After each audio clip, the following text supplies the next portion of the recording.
Hello student, good morning. तो हम लोग क्लास 6 की जो एसएसटी है सोशली अवेयर वो स्टार्ट करने वाले हैं, जो कि हम लोगों की 3 पोर्शंस में डिवाइडेड है। जिसमें कि जो फर्स्ट पोर्शन है वो है हमारा हिस्ट्री यानी कि इतिहास का, दूसरा है हमारा ज्योग्राफी का, और जो तीसरा पोर्शन है हमारी एसएसटी का वो है पॉलिटिकल साइंस। सो हम एक एक करके इन सब पोर्शंस को पढ़ेंगे। आज हम सबसे पहले हिस्ट्री पोर्शन का जो फर्स्ट चैप्टर है एन इंट्रोडक्शन टू हिस्ट्री यानी कि इतिहास का जो इंट्रोडक्शन है कि इतिहास के बारे में पढ़ेंगे। So let we start our first chapter of book. तो हमारा जो फर्स्ट चैप्टर है वो है an introduction to the history यानी कि हिस्ट्री का इंट्रोडक्शन। उसके बारे में हमें जानना है कि हिस्ट्री कैसे थी, हमारी हिस्ट्री में क्या क्या हुआ, कौन कौन सी सिविलाइजेशंस आई, कौन कौन से किंग्स आए, इन सब का एक इंट्रोडक्शन कि इतिहास क्या है आज हम पढ़ेंगे। We often wonder as to how people lived in the past, what did they eat, what clothes they wore, what house they lived in, what games the children played and what kind of school they attended। यानी कि we often हम अक्सर, often मतलब अक्सर, wonder मतलब आश्चर्यचकित हो जाते हैं, एज टू हाउ पीपल ये सोच के कि कैसे जो पीपल हैं, जो लोग हैं, लिव्ड इन द पास्ट जो हमारा भूतकाल था, पास्ट था, उसमें कैसे रहते थे। वॉट डिड दे ईट वो लोग क्या खाते थे, वॉट क्लॉथ्स दे वोर वो लोग कौन से कपड़े पहनते थे। वोर का मतलब होता है कपड़े पहनना, यानी कि जो वियर हमारा होता है उसकी जो सेकंड फॉर्म है वो होती है वॉर।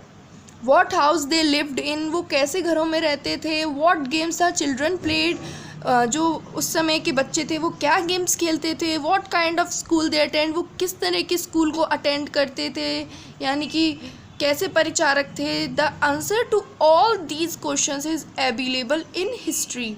इन सब क्वेश्चंस का जो आंसर है, जो उत्तर है, वो हमारी इतिहास में, हमारी हिस्ट्री में दफन है, उसमें अवेलेबल है, जहाँ से हम इन सब के बारे में जान सकते हैं। सो हमारा सबसे पहले जो क्वेश्चन बनता है चैप्टर का वो बनता है व्हाट इज़ हिस्ट्री। हम ये तो पढ़ रहे हैं कि हिस्ट्री का इंट्रोडक्शन क्या है, लेकिन उससे पहले सबसे पहले हमें ये जानना ज़रूरी है कि हिस्ट्री होती क्या है।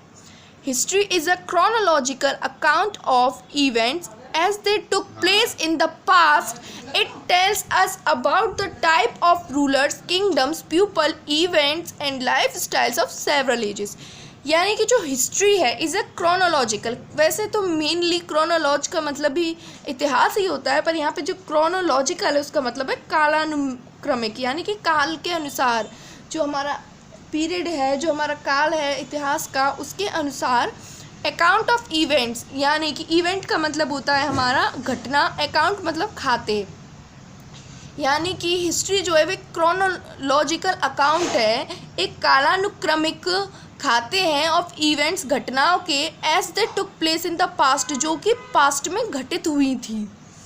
It tell us about the type of rulers, और ये घटनाएं हमें बताती हैं उस समय के राजाओं के, किंगडम साम्राज्य के, पीपल लोगों के, इवेंट घटनाओं के, लाइफ स्टाइल रहन सहन के, और सेवरल एजेस जो सेवरल यानी कि बहुत सारी जो एजेस जो हमारी अब तक की जितनी भी एज, यहाँ पे जो एज का मतलब है वो है जैसे पहले मनुष्य नहीं होते थे, पहले हमारे वन मानुस होते थे, फिर ऐसे बंदर होते थे, उनसे हमारे ग्रोथ हो के ह्यूमन बींग्स बने। तो यहाँ पे एजेस जो है वो उन कालों के लिए बोला गया है। तो सेवरल एजेस यानी कि अलग अलग समय पे जो रूलर्स, किंगडम्स, पीपल्स और घटना वगैरह जितनी भी हुई हैं उन सब के बारे में जो हमारे एक अकाउंट होता है, एक खाता होता है, उसके पढ़ने के लिए, उसको पढ़ना जो होता है वही हमारा हिस्ट्री कहलाता है। यानी कि हिस्ट्री का मतलब होता है पुराने समय यानी कि पास्ट में जितने भी घटनाएं हुए हैं उन सब के बारे में जानना।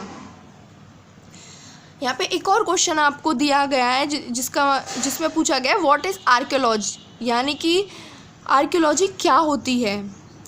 It is the branch of knowledge that examines the physical remains of the past and gathers evidence। यानी कि जो आर्कियोलॉजी है उसका मतलब होता है कि यह एक ब्रांच है नॉलेज की, यानी कि जानकारी की एक ब्रांच है जो कि एग्जामाइन यानी कि जो कि परीक्षण करती है फिजिकल रिमेन्स, यानी कि जैसे फिजिकल रिमेन का मतलब है जैसे कोई पुरातत्व जो चीज़ें होती हैं, जैसे हमारा डायनासोर है उसकी हड्डियां रह गई, पुराने बर्तन रह गए, इन सब की जो फिजिकल रिमेन्स हैं उनको जो जिनका एविडेंस यानी कि जो उनका एक तरह से कह सकते हैं हम सबूत है कि ये हमारे पास्ट की चीज़ें हैं, उन सब के बारे में जानना, उनकी नॉलेज लेना आर्कियोलॉजी में आता है। यानी कि आर्कियोलॉजी का मतलब है जो हमारे पुराना पास्ट है उसकी जितनी भी सबूत रह गए हैं, उनके फिज़िकल रिमेन्स रह गए, उन सब के बारे में जानना, उन सब की जो जितनी भी जानकारी के बारे में हम पढ़ते हैं वो सब हमारा आर्कियोलॉजी में आता है। नेक्स्ट टॉपिक है हमारा history and in importance. History और उसके महत्व क्या है। Why do we study history, हम हिस्ट्री क्यों पढ़ते हैं, क्या कारण है जिससे हम हिस्ट्री पढ़ते हैं। History is the life story of man from the earliest period to the present day. हिस्ट्री हमारा जो इतिहास है वो लाइफ स्टोरी है, एक जीवन की कथा है ऑफ अ मैन, एक मनुष्य की, फ्रॉम द अर्लीस्ट पीरियड, शुरुआती जो हमारा काल है उससे और आज के समय तक। Now a question generally arise as to why we study history. आजकल मतलब जनरली सामान्य रूप से आम तौर पर एक क्वेश्चन अराइज यानी कि उदय होता है, अराइज मतलब उदय होता है एक क्वेश्चन का कि क्यों पढ़ते हैं हम history. So the study of history is important is so many way. जो हमारी हिस्ट्री है उसको पढ़ने का जो कारण है वो बहुत सारे तरीक़ों से हो सकता है, जो कुछ 5 पॉइंट्स हमारे यहाँ दिए गए हैं, जिसमें पहला पॉइंट है कि हिस्ट्री इम्पोर्टेंट क्यों है। It help us to know our past. ये हमारा जो पास्ट है, जो हमारी पुरानी सभ्यता, सिविलाइजेशन, जितना भी पास्ट है उन सब के बारे में जानने में मदद करता है। Through it we come to know about our ancestors, their struggle for existence and the great achievement they made। जो हमारी हिस्ट्री है उसकी मदद से थ्रू द हिस्ट्री यानी हिस्ट्री के मदद से, हिस्ट्री के ज़रिए हम जान सकते हैं अबाउट द एंसेस्टर्स यानी कि हमारे पूर्वजों के बारे में, देयर स्ट्रगल और उन कितनी कठिनाइयों का सामना करना पड़ा था, एग्जिस्टेंस अपने अस्तित्व को बनाए रखने के लिए, और ग्रेट अचीवमेंट्स दे मेड और कौन कौन से बड़े जो अचीवमेंट हैं वो उन्होंने प्राप्त किए। दूसरा, through its study we come to know about the kings and statesman as well as ordinary people who have shaped the page of history. यानी कि जो हिस्ट्री है उसके ज़रिए हम स्टडी पढ़ सकते हैं, वी कम टू नो हम जान सकते हैं अबाउट या फिर जान पाए हैं अबाउट किंग्स, राजाओं के बारे में, स्टेट्समैन राजनेताओं के बारे में, एज वेल एज और उन्हीं की तरह ऑर्डिनरी पीपल्स यानी कि जो हमारे साधारण लोग हैं उनके बारे में, जिन्होंने हमारी हिस्ट्री को एक शेप दी है। It enables us to gain knowledge of the continuous development of man culture and civilizations. ये हमें प्रोवाइड कराती है जो कंटिन्यूस लगातार डेवलपमेंट होते रहे हैं और जो हमारे मनुष्य के कल्चर, इतिहास, उसकी संस्कृति में और कल्टीवेशन सभ्यताओं में, उन सब के बारे में हमें नॉलेज, जानकारी प्राप्त कराती रहती है, जिसमें कि इंक्लूड होती हैं स्टडी ऑफ आर्ट यानी कि आर्ट मतलब कला, आर्किटेक्चर, वास्तुकला, लिटरेचर, साहित्य, रिलीजियन जो धार्मिक है, इन सब में जितने भी बदलाव होते रहे वो सब की नॉलेज हमें हिस्ट्री देती है। It is from the study of history that we come to know the origin and evolution of different languages that we speak today. ये हिस्ट्री ही है जिसकी वजह से स्टडी ऑफ हिस्ट्री, ये हिस्ट्री यानी इतिहास की पढ़ाई ही है जिसकी वजह से हम जान पा रहे हैं, वी कम टू नो हम जान पाए हैं ओरिजिन के, इतिहास जो है हमारा वो कहाँ से आया है, उसका ओरिजिन क्या है, उसकी जो उदय है वो कैसे हुआ है, एवोल्यूशन ऑफ डिफरेंट लैंग्वेजेस मतलब जो हमारा विकास है, एवोल्यूशन मतलब विकास जो है अलग अलग भाषाओं का वो कैसे हुआ जिन्हें आज हम बोलते हैं। The study of history help us to understand the basic nature of our society. जो हिस्ट्री है वो हमें हेल्प करता है, मदद करता है अंडरस्टैंड मतलब समझने में जो हमारा बेसिक नेचर है सोसाइटी का, यानी कि जो हमारा सोसाइटी है, हमारे आसपास के लोग हैं, उन सब का जो नेचर है वो कैसा रहा है, वो कैसे थे, उन सब के बारे में जानकारी में हिस्ट्री हमें प्रोवाइड कराती है। Man first walking ancestor fossils remains have been discovered in Africa.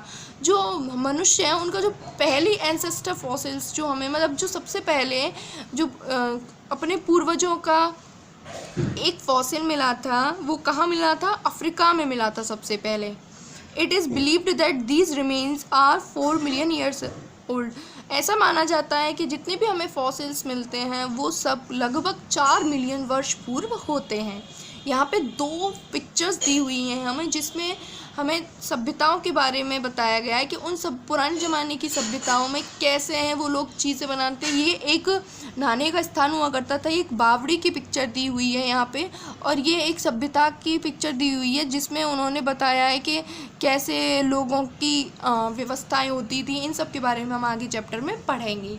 ये आप लोगों के हार्ड वर्ड्स हैं। अगर आपको चैप्टर के पैराग्राफ में कोई प्रॉब्लम आए तो आप इन्हें पढ़कर समझ सकते हैं और इनकी मदद से चैप्टर को स्टडी कर सकते हैं। Okay student, thank you for watching my video.